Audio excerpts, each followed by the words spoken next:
சாய் பக்தர்கள் அனைவருக்கும் அன்பான வணக்கங்கள். சம்பூர்ண ஸ்ரீபாத ஸ்ரீ வல்லப சரிதாமிரதம் 29வது அத்தியாயம். அக்னி பிரவேசம் மேற்கொண்ட தம்பதிகள் பற்றிய விளக்கம். ஸ்ரீபாத ஸ்ரீ வல்லபரின் தெய்வீக அறிவுரை. குரு கட்டாவை அடைந்தவுடன் ஸ்ரீபாதரை தரிசனம் செய்தோம். அவருடைய கட்டளைக்கு அடிபணிந்து அவர் இருக்கும் இடத்தில் அமர்ந்தோம். ஸ்ரீபாதர் பின்வரும் செய்திகளை எங்களுக்கு அருள் கூர்ந்து வழங்கினார். ஸ்ரீபாதரிடம் சரணடைந்தவர்களை அவர் காப்பாற்றுவார். என் அருமை மகன்களே, நேற்று நடந்த ஸ்ரீ வாசவியின் பிறந்தநாள் விழாவை காண நீங்கள் பாக்கியம் செய்திருக்கிறீர்கள். நேரமும் இடமும் என் கையில் விளையாட்டு பந்து போன்றவை. நடந்து கொண்டிருக்கும் நிகழ்ச்சிகள் அல்லது கடந்த மற்றும் எதிர்காலங்களில் நடந்த அல்லது நடக்க இருக்கும் நிகழ்ச்சிகள் அனைத்தையும் என்னால் மாற்ற முடியும்.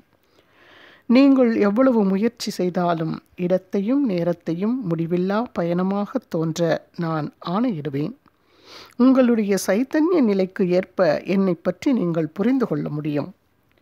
எல்லா தர்மங்களையும் துறந்துவிட்டு உங்களுடைய ஆழ்மனதில் இருக்கும் என்னிடம் தஞ்சமடைந்து என்னுடைய கட்டளைகளுக்கு உட்பட்டு செயல்படும் போது உங்களுடைய பாரங்களை நான் சுமந்து உங்களை அக்கறைக்கு அழைத்துச் செல்வேன். இயற்கையை வெறும் வார்த்தை மூலம் என்னால் ஆணையிட முடியும் என்பதால் நான் சரஸ்வதி என்ற பெயருடன் புகழடைவேன். கலியுகத்தில் உள்ள மக்கள் ஹிரண்யகசிபு போன்றவர்கள் அவர்களுடைய பிரச்சனைகள், யோசனைகள், எண்ணங்கள் மற்றும் செயல்கள் அனைத்தும் மிகவும் சிக்கலானது. அவர்கள் இயற்கையுடன் பொருள் ரீதியான சிறந்த அறிவை வளர்த்து கொண்டு இயற்கை அன்னையிடமிருந்து ஹிரண்யகசிபு போல வரங்களை பெற்றுக்கொள்வார்கள். ஆதலால் கலியுகத்தில் பிரகலாதனைப் போல் உள்ள அப்பாவி பக்தர்களை காப்பாற்றுவதற்காக நான் நரசிம்மரை போல அவதாரம் எடுக்க வேண்டும். ஆகவே நான் ஸ்ரீ நரசிம்ம சரஸ்வதி என்ற பெயரில் கந்தர்வபுரத்தில் இன்னொரு அவதாரம் எடுத்து புகழடைவேன் என்றார். ஸ்ரீ கன்யகா பரமேஸ்வரியுடைய உத்தரவாதத்தின் கதை. பின்னர் அவர் ஸ்ரீ வாசவி அன்னையை பற்றி கூறினார். சமாதி என்ற பெயருடைய துறவி ஜெகன்மாதாவின் பக்தராக இருந்தார். அவர் பின் நாட்களில் குசும சிரேஷ்டியாக பிறந்தார். ஆதிசக்தி வாசவி என்ற பெயரில் அவருடைய மகளாக பிறந்தாள். கேட்கக்கூடாத ஒன்றை விஷ்ணுவர்தன் கேட்டான். ஆரிய வைசியர்கள் தங்கள் கௌரவத்தை காப்பாற்றிக் கொள்ள அக்னியில் விழுவதே மேல் என சிந்தித்து முடிவெடுத்தனர். ஸ்ரீவாசவி மிகுந்த பேரொளியுடன் ஆரிய மகாதேவியாக தன் பெற்றோர்கள் மற்றும் மற்ற கோத்திரத்தை சேர்ந்த தன் உறவினர்களுக்கும் காட்சியளித்தாள். அந்த பேரொளியை காண முடியாமல் பலர் மயக்கமடைந்தனர். பின்னர் அம்பிகை தன் பேரொளி வடிவத்தை விடுத்து சாதாரண தோற்றமளிக்கும் வாசவி கன்யகா உருவத்தில் காட்சியளித்தாள்.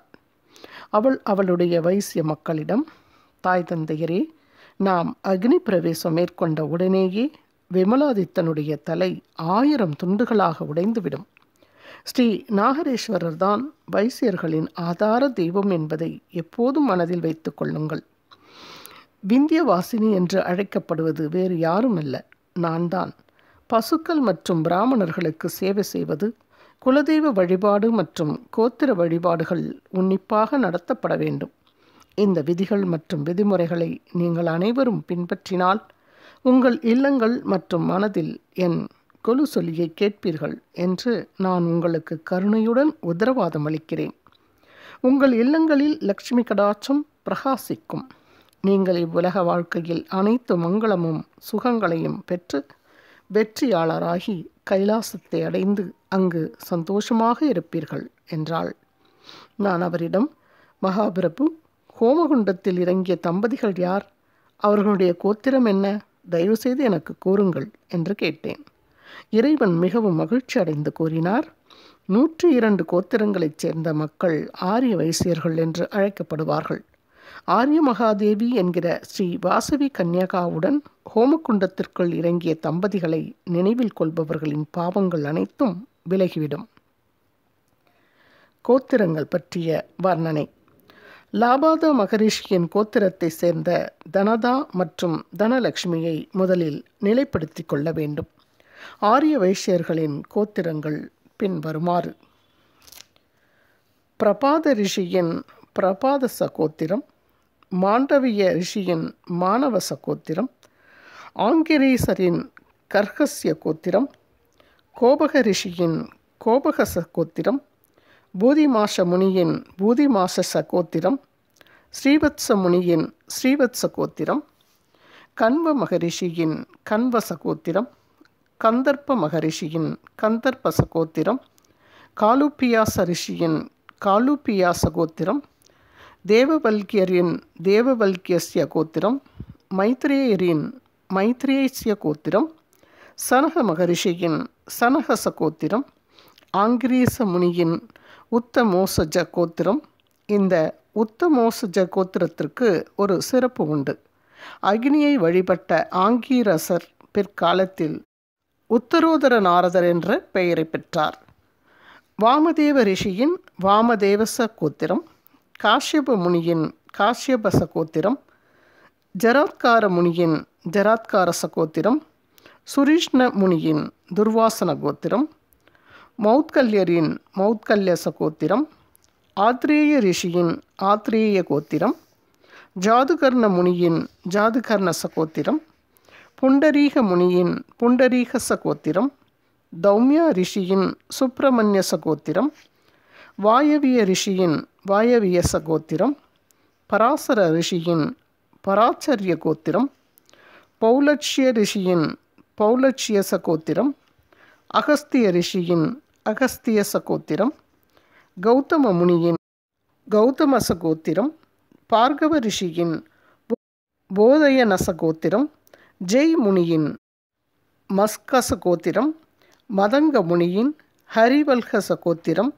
சம்வர்த முனியின் வியாபச கோத்திரம், விஸ்வக்னேரின் விஸ்வக்சேன கோத்திரம், தும்புர ரிஷியின் சாண்டில்யச கோத்திரம், பௌஷல ரிஷியின் விஷ்ணுவிருத்த கோத்திரம், வருண ரிஷியின் வைரோஹித்யச கோத்திரம், சுகாஞ்சன ரிஷியின் சுகாஞ்சனச கோத்திரம், பரதந்து முனியின் பரதந்து சகோத்திரம், தேவல ரிஷியின் பவித்ர பதனி சகோத்திரம், பிங்கள ரிஷியின் பிங்கள சகோத்திரம், கபில முனியின் கபில சகோத்திரம், பரத்வாஜ ரிஷியின் பரத்வாஜ சகோத்திரம், முனிராஜ ரிஷியின் முனிராஜ சகோத்திரம், ருஷ்யஸ்ருங்கரின் ருஷ்யஸ்ருங்க சகோத்திரம், மந்தபாலரின் மந்தபால சகோத்திரம், உக்கிரசேன ரிஷியின் உக்கிரசேன சகோத்திரம், மார்கண்டேய ரிஷியின் மார்கண்டேய சகோத்திரம், மஞ்சத்திரத்துலரின் மௌஞ்சாயன சகோத்திரம்,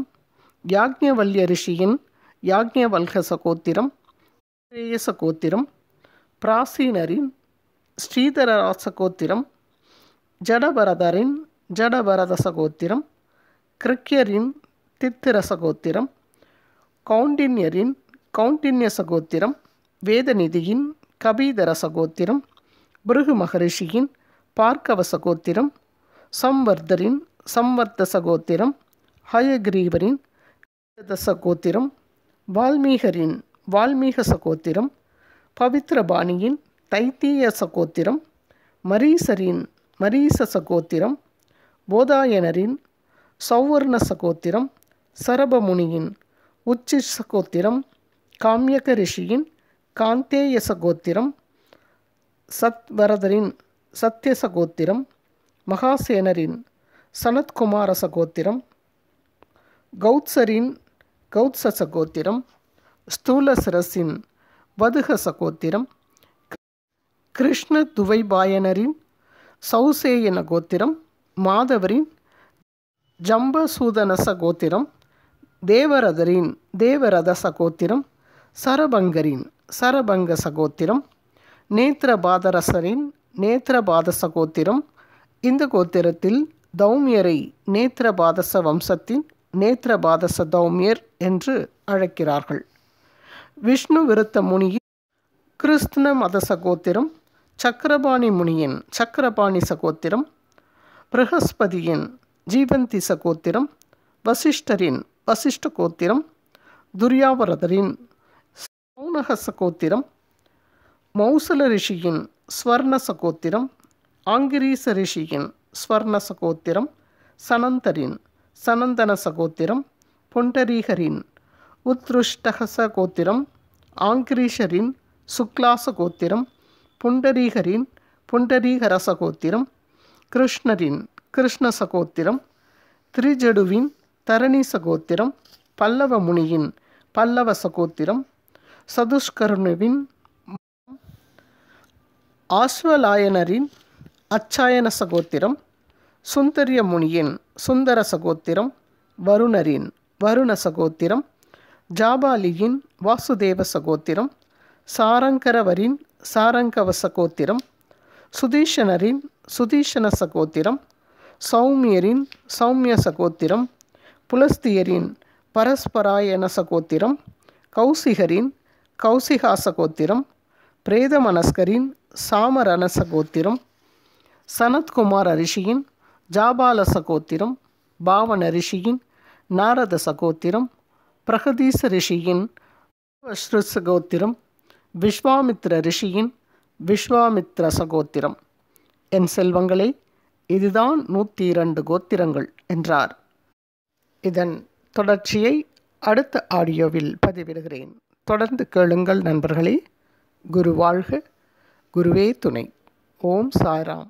ஸ்ரீபாத ராஜம் சரணம் பிரபத்யே.